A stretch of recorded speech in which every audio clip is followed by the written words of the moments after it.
인생은 끊임없는 선택의 연속입니다.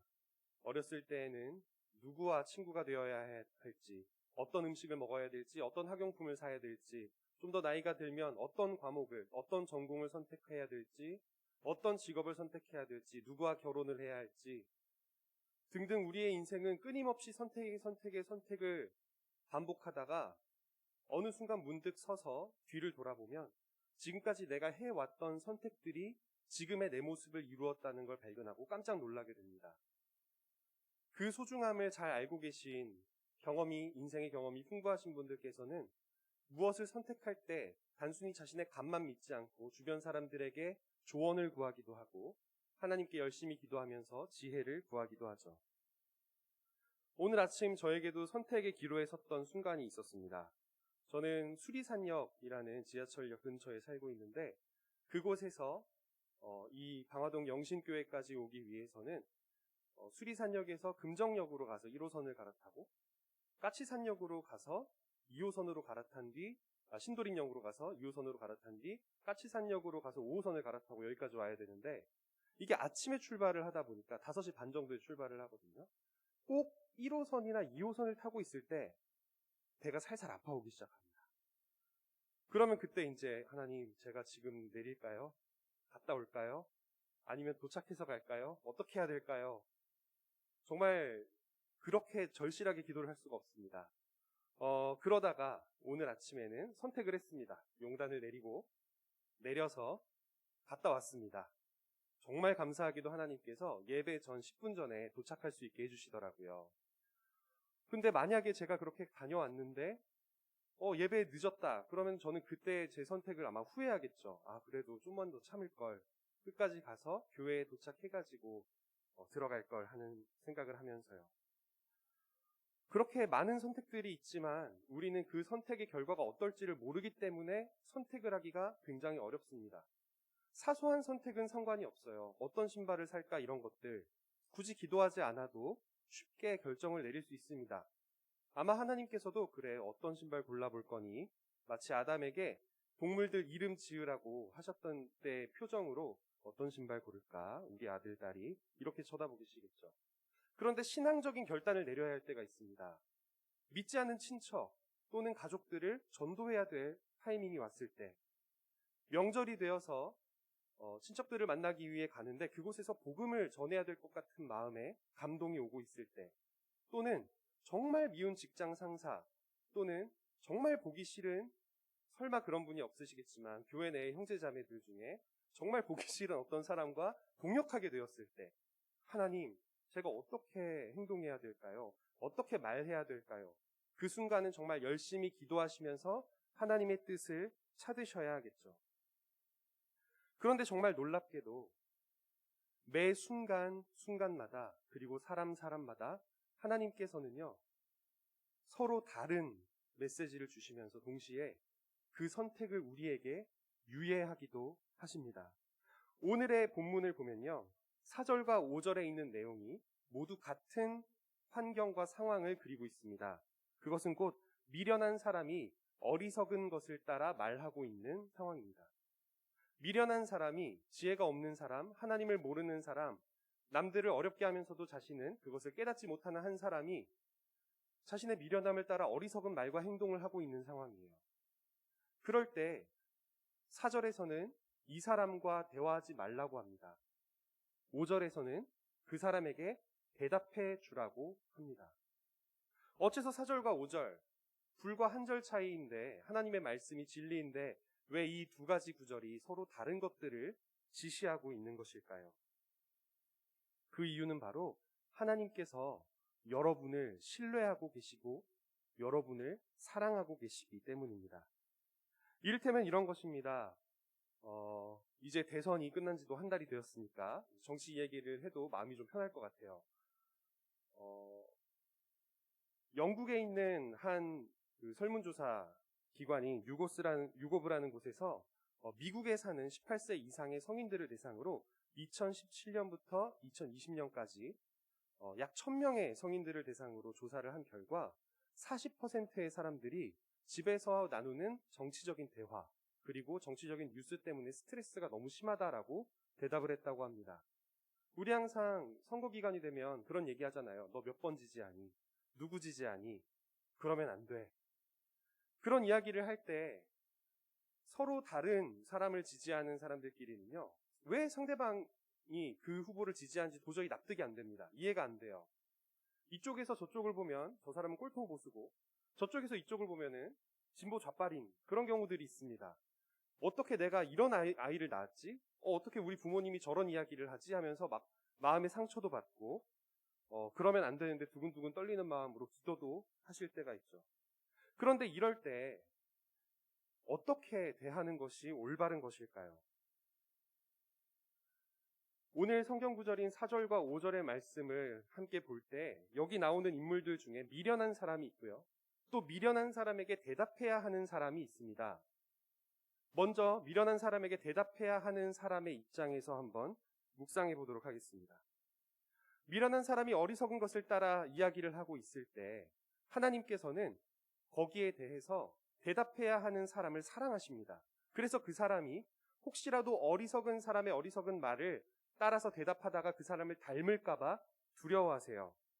대답하지 말라. 두렵건대 너도 그와 같을까 하노라. 이 말씀인즉 너도 그렇게 대화를 하다 보면 그 사람에게 물들 수 있고 그 사람과 같은 어리석은 태도를 취할 수 있기 때문에 그렇게 대답하지 말라는 거죠. 우리 주변에서도 종종 볼 수 있잖아요.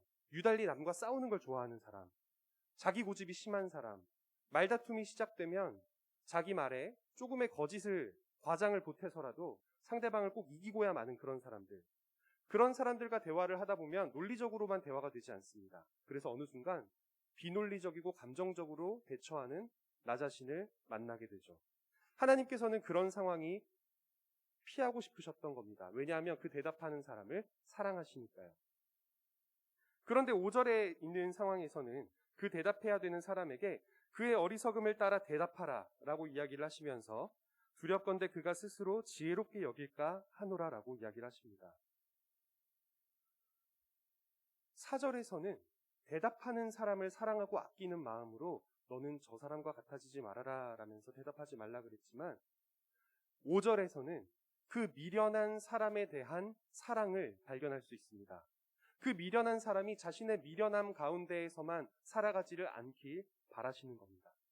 하나님의 마음으로 그 사람에게 누군가가 대화를 걸고 말을 해주고 조언을 해주어서 그 사람이 그 미련함을 깨닫고 내가 지혜롭게 여겼으나 지혜롭지 않은 사람이었구나라는 걸 깨닫고 다시 한번 하나님을 지혜롭게 대할 수 있는 사람이 되기를 바라신다는 거죠.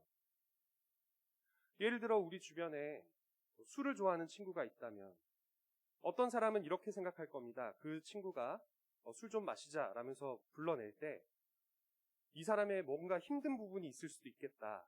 또는 내가 가서 이 사람에게 이제 술 좀 그만 마셔. 너 건강이 많이 안 좋아지고 있어. 라고 조언을 해주면서 좀 더 올바른 길로 이끌고 내친 김에 우리 영신교회로 전도할 수도 있겠다. 이런 생각을 하고 갈 수도 있죠.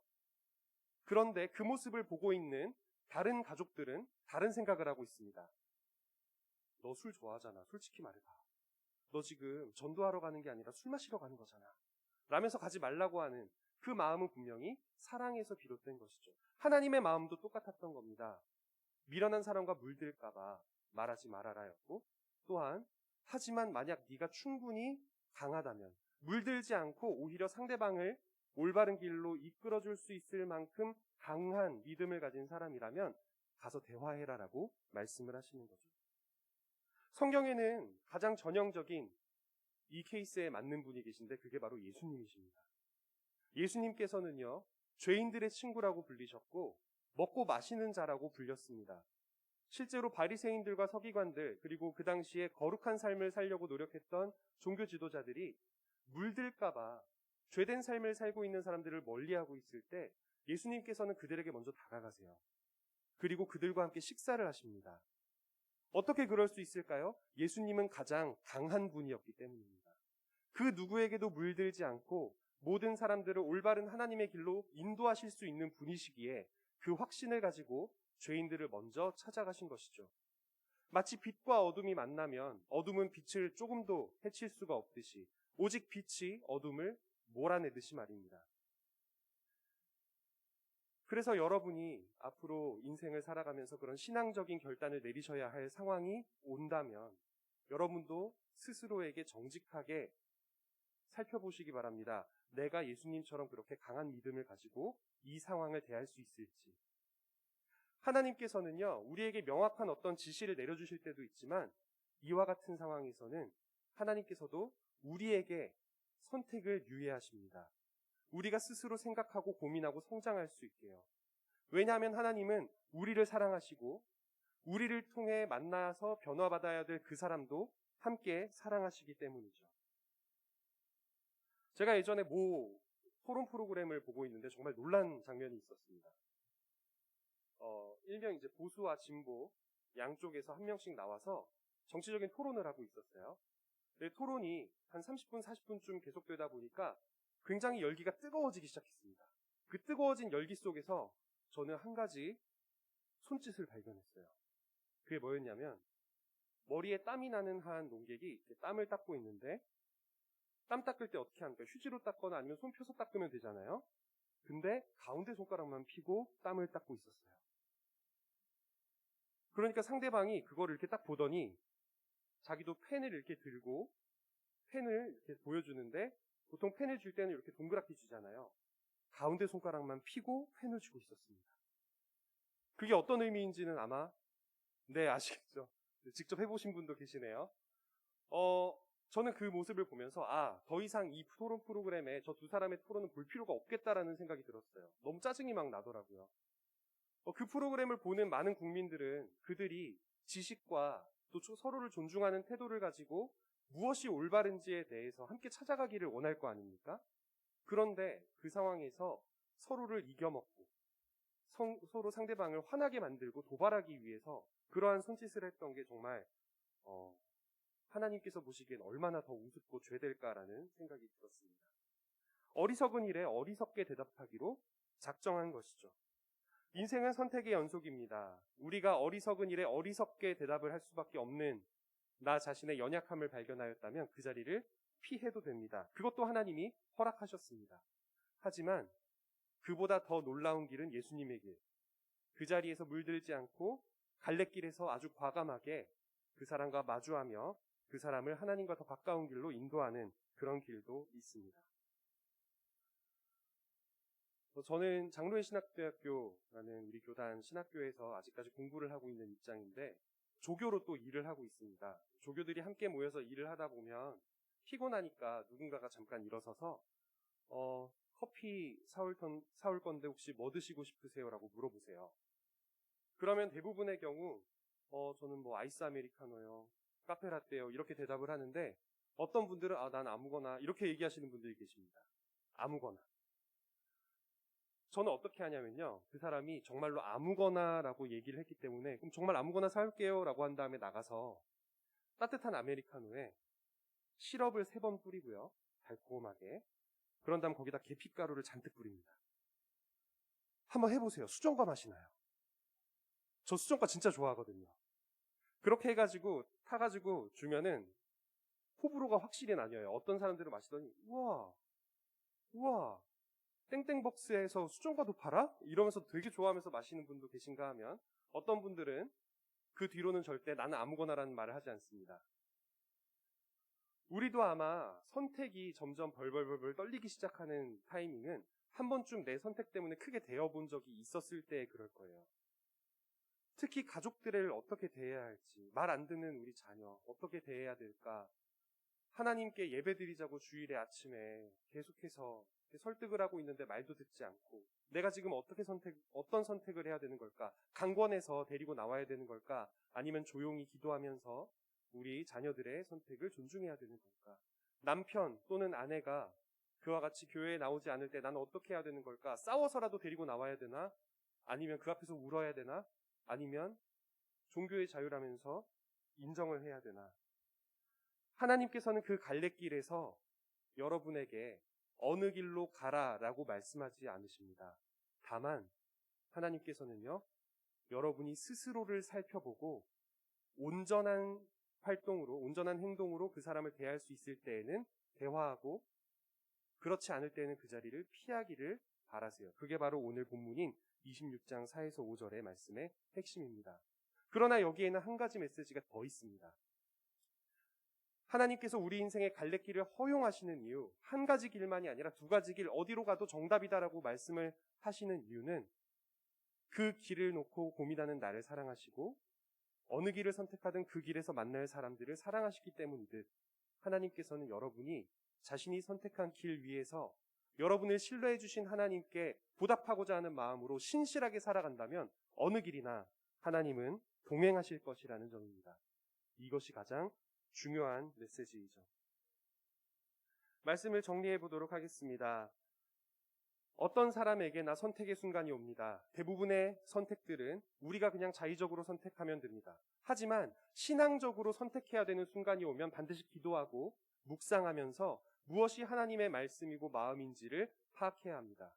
그런데 어떤 경우에는 하나님께서 우리에게 그와 같은 선택을 유예하십니다. 왜냐하면 우리의 연약함을 알고 계시고 우리가 잘못된 길로 가지 않기를 원하시는 사랑의 마음이 있기 때문에, 동시에 우리가 어느 길을 선택해서 그 길로 나아갈 때 그곳에서 마주칠 모든 상황 속에서 모든 사람들에게 하나님은 또한 사랑을 부어주기를 원하십니다.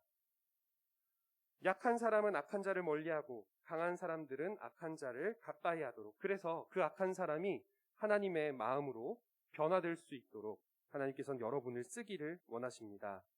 신앙적 선택의 갈래길에 있을 때 쉽게 내가 잘못된 선택을 하였다고 절망하지도 마시고, 똑같은 상황에서 다르게 반응하고 있는 교우들을 만났을 때 그들을 정죄하지 마시기 바랍니다. 누구에게 어떤 길이 올바른지는 오직 하나님만이 선택하실 일입니다.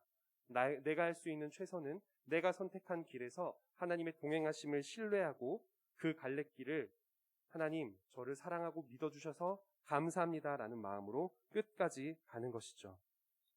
앞으로 여러분이 신앙적 갈래길에 섰을 때 모두를 사랑하시는 하나님을 떠올리시며 가지 않은 길을 가는 다른 이들을 위해 기도하고 내 길에 함께하여 주실 하나님을 믿고 나아가시기 바랍니다.